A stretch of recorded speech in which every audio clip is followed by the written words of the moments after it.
Joe, as our resident Catholic, I have to ask you, how do you like Leo XIV? I do like Leo XIV. I think he very much will continue the themes and the work of Pope Francis, although perhaps not in as conspicuous a way. Pope Francis famously eschewed the bright red scarlet of the papal trappings that you would wear over your vestments because he thought that was a bit too showy. He eschewed the official residence of the Pope, the apartments, instead chose to live in more dorm-style accommodation.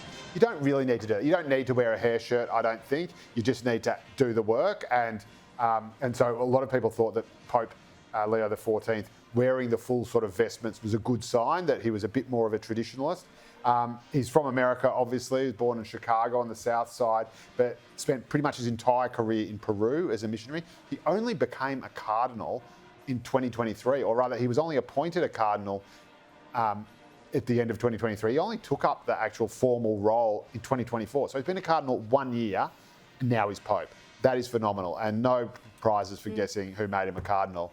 It was Pope Francis. And what did he make him the cardinal for? What did he make his job description? He brought him to the Vatican and he said, "You are the guy who are now going to select all the bishops and decide who becomes a bishop in the church around the world." And of course, you have to become a bishop before you come to Hull. This is Pope Francis's numbers man. This is Pope Francis's branch sacker, if you like. And so, which obviously I just love. Which I just love. And it is very factionalised.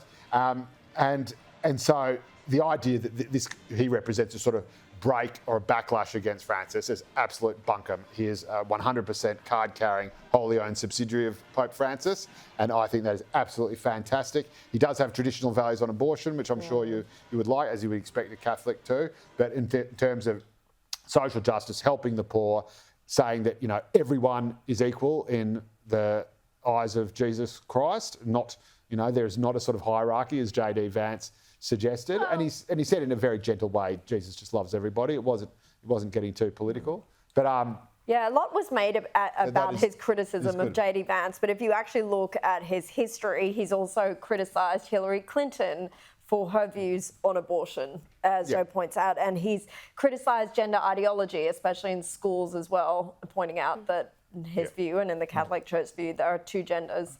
So I'm not quite sure. We'll see what comes out of it. But a mate of mine, Evelyn, who was once upon a time the treasurer of his local Catholic church, when Francis became Pope, said he would never darken the door of a Catholic church again. And true to his word, he has not. And I won't use the words he used to describe Pope Francis. But if sounds very unchristian.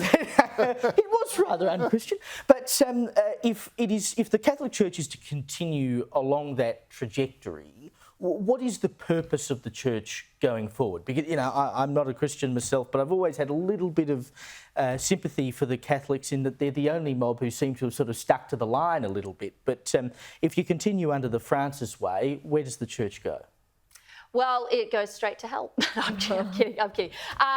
Look, I think that the church plays such a vital role in any nation. And I think that, a person's first priority is the four walls of their home, and then it extends out into the community, and the church is the best way to bring forth that. And I think that history shows how important churches are. I mean, our nations in the West have prospered under the church. That is why everybody flocks to our countries, because we have built something incredible, and it is because it is on the foundation of Christ and the rock that he built for us to build.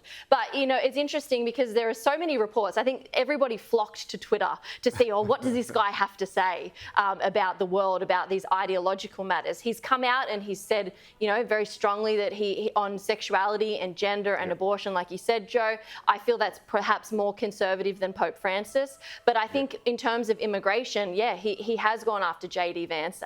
My only thing would be to, whether I'm a Protestant, but no matter what, we are called to pray for our leaders, whether we like them or they don't. I will be praying for Albanese, because that's what we're called to do. So I hope and pray for this new Pope that he can do good, because the church is good and we do need that.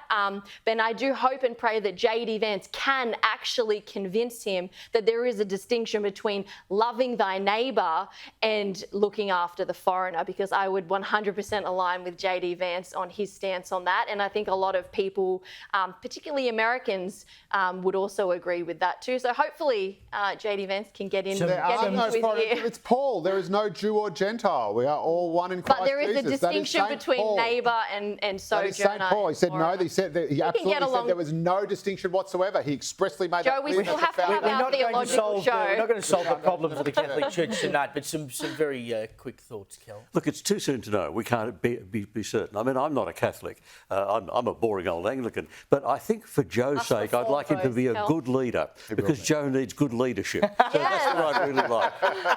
And we'll see how that My goes. shepherd. Eh?